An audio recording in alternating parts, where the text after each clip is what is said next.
Friends, కాలం కలిసొచ్చి మిడిమిడి జ్ఞానంతో minister అయితే ఇలానే ఉంటది. రీసెంట్‌గా మన డిప్యూటీ సీఎం పవన్ కళ్యాణ్ గారు ప్రజలతో మాట్లాడుతుంటే ఆ గ్రామానికి చెందిన ఒక వాలంటీర్ పవన్ కళ్యాణ్ గారిని, "సార్ మా పరిస్థితి ఏంటి? వాలంటీర్ గురించి ఏదైనా యాక్షన్ తీసుకోండి. మమ్మల్ని వాలంటీర్స్‌గా మళ్ళీ నియమించండి" అని చెప్పి ఆ వాలంటీర్ పవన్ కళ్యాణ్ గారిని రిక్వెస్ట్ చేస్తే దానికి సమాధానంగా పవన్ కళ్యాణ్ గారు ఏం చెప్పారో ఒకసారి ఈ వీడియోలో వినండి. మంత్రి నారా చంద్రబాబు నాయుడు గారు చెప్పినట్టుగా వాలంటీర్స్ని కొనసాగిస్తామని చెప్పాం కదా.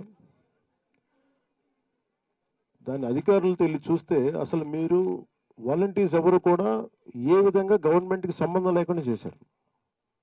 వైసీపీ వాలంటీర్స్ని వంచింది. ఉద్యోగాలు వాళ్ళకి ఏ విధమైన జీవో లేదు కదా, ఏ విధమైన జీవో ఇవ్వలేదు మీకు. తిరిగి ఇప్పుడు మనం ప్రభుత్వం మీకు ఒక పర్మిషన్ ఇచ్చి, గత ప్రభుత్వం ఇది అఫీషియల్గా ఇది ఇస్తే వాళ్ళు చాలా వంచనతో చేశారు.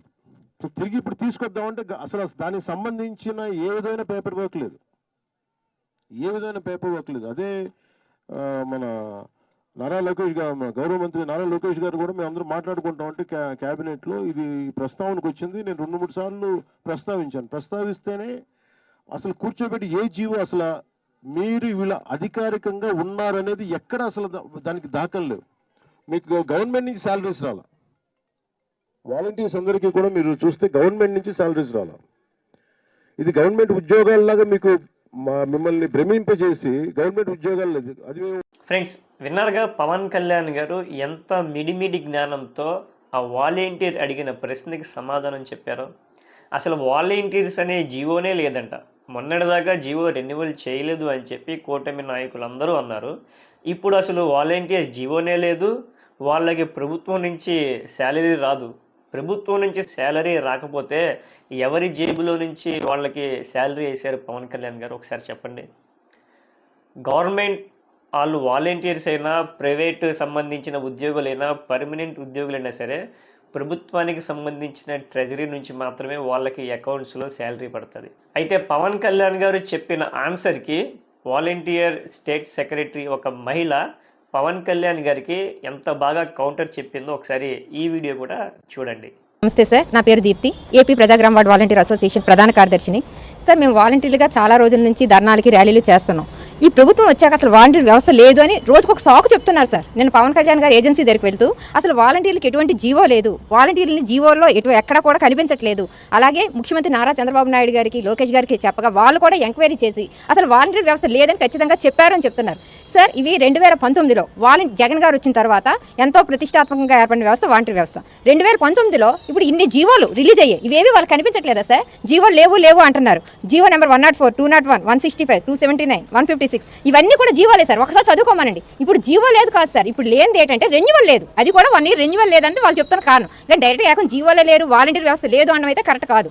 ఇప్పుడు వరకు దగ్గర 2,60,000 మంది వాలంటీర్లో సగం మంది రిజైన్ చేశారు.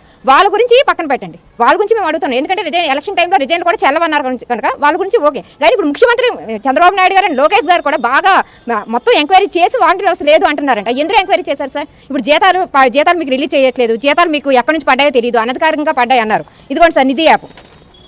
దీన్ని నిధి యాప్లోని ప్రతి ఒక్క గవర్నమెంట్ ఎంప్లాయీ కూడా నిధి యాప్లో CFMS ఐడీలు ఉంటాయి. గవర్నమెంట్ అంటే ఓన్లీ గవర్నమెంట్లో చేసిన వాళ్ళు కాదు, అవుట్సోర్సింగ్ ఎంప్లాయీలు అవ్వచ్చు, గవర్నమెంట్ ద్వారా నియామకమైన ఏ వ్యక్తికైనా సరే CFMS ఐడి ద్వారా ట్రెజరీ నుంచి అమౌంట్ పడుతుంది. మాకు కూడా జీతాలు ట్రెజరీ నుంచే పడ్డాయి సార్. కాకపోతే 2019 నుంచి ఒకసారి చెక్ చేయండి, ప్రతి ఒక్కరు కూడా డైరెక్ట్గా ట్రెజరీ నుంచి మాత్రమే పడ్డాయి. ట్రెజరీ నుంచి అమౌంట్ పడాలి అంటే బిల్లులు పార్లమెంట్లో ప్రవేశపెట్టాలి, బిల్లులు ఆమోదం అయితేనే ట్రెజరీ నుంచి అమౌంట్లు వస్తాయి. మరి ఈ 5 సంవత్సరాలు బిల్లులు ఆమోదించి పడ్డాయి కదా సార్, మరి ఎందుకు సార్ జీతాలు ఎక్కడి నుంచి పడ్డాయి తెలియదు, అనధికారంగా తెలియదు అంటే చదువుకున్నారో చదువుకోలేదు అసలు? అంటే ఏదో 5 సంవత్సరాలు ముందు పోటీ చేశారు, ఓడిపోయారు పవన్ కళ్యాణ్ గారు, మళ్ళీ వచ్చారు. ఇప్పుడు ఎలక్షన్లో కొత్తగా డిప్యూటీ సీఎం డైరెక్ట్గా పదవి వచ్చింది కనుక మాకు ఏదో అధికారం వచ్చింది కదా, ఏదో నోటుకు వచ్చినట్టు మాట్లాడేద్దాం. ఈ 2,60,000 మంది సైలెంట్గా ఉన్నారు, ఎవరు రోడ్డు మీదకి రావట్లేదు అన్న ఉద్దేశంతో మాట్లాడుతున్నట్టున్నారు.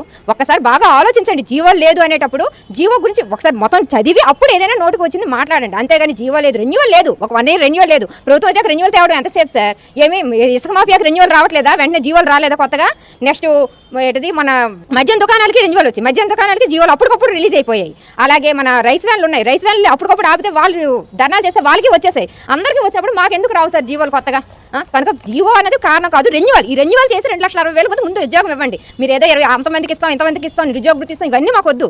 మాకు కావాల్సింది ఉద్యోగాలు. ఈ 2,60,000 మంది ఇప్పుడు వీధిలో పడేశారు. ఏంటి ఎలక్షన్ టైంలో 1,00,000 మంది ఆడవాళ్ళు బయట పడిపోయి ఉన్నారు, రోడ్డు మీదకి ఎక్కిపోయారు. మిమ్మల్ని మేము ఎటువంటి ఇబ్బంది పెట్టము, మీ అందరినీ మేము ఉంచుతామన్నారు. ఇప్పుడు ఆ 1,00,000 మంది ఆడవాళ్ళే రోడ్డు ఎక్కువ ఉన్నారు సార్. ఇంకోటి సార్, వాలంటీర్లు వచ్చిన తర్వాత 30,000 మంది లేడీస్ని మాయం చేస్తారన్నారు.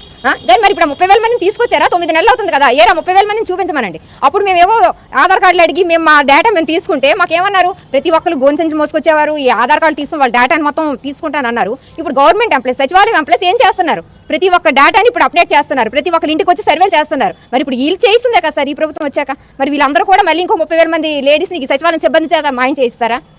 ఫ్రెండ్స్, ఇప్పుడు చెప్పండి, ఎవరికి ఎంత మిడిమిడి జ్ఞానం ఉందో అని చెప్పి. ఒకవైపు పవన్ కళ్యాణ్ గారు జీవోనే లేదు, వాళ్ళకి గవర్నమెంట్ నుంచి శాలరీ రాదు, వాళ్ళని ఏం చేయాలో కూడా తెలియదు అన్న పవన్ కళ్యాణ్ గారికి ఈ మహిళ, అంటే వాలంటీర్గా పనిచేసిన మహిళ, విత్ ప్రూఫ్స్తో, ఎవిడెన్స్తో, విత్ జీవోలతో, మాకు శాలరీ ట్రెజరీ నుంచి వస్తుంది అన్న డాక్యుమెంట్స్తో కూడా పవన్ కళ్యాణ్ గారికి ఎంత గట్టిగా కౌంటర్ ఇచ్చింది అంటే, దీనికి సమాధానంగా పవన్ కళ్యాణ్ గారు స్పందించాలి. ఎందుకంటే ప్రజాప్రతినిధులు వాళ్ళు వార్డు నెంబర్ కాడించి సీఎం వరకు అయినా సరే ప్రజలు అడిగిన సమాధానాలకి, ప్రజలు అడిగిన క్వశ్చన్స్కి ప్రజాప్రతినిధులు ఆన్సర్ ఇస్తే అది గౌరవంగా ఉంటుంది. కాబట్టి పవన్ కళ్యాణ్ గారు యాజ్ సూన్ యాజ్ పాసిబుల్ ఈ మహిళ చెప్పిన దానికి పవన్ కళ్యాణ్ గారు స్పందిస్తారని చెప్పి అనుకుంటున్నాను. ఫ్రెండ్స్, మరి పవన్ కళ్యాణ్ గారు వాలంటీర్స్ మీద చేసిన కామెంట్స్కి, ఇప్పుడు ఈ వాలంటీర్ మహిళ చూపించిన ఎవిడెన్సెస్కి మీరు ఏమనుకుంటున్నారో కామెంట్స్ ద్వారా తెలియజేయండి. Thank you.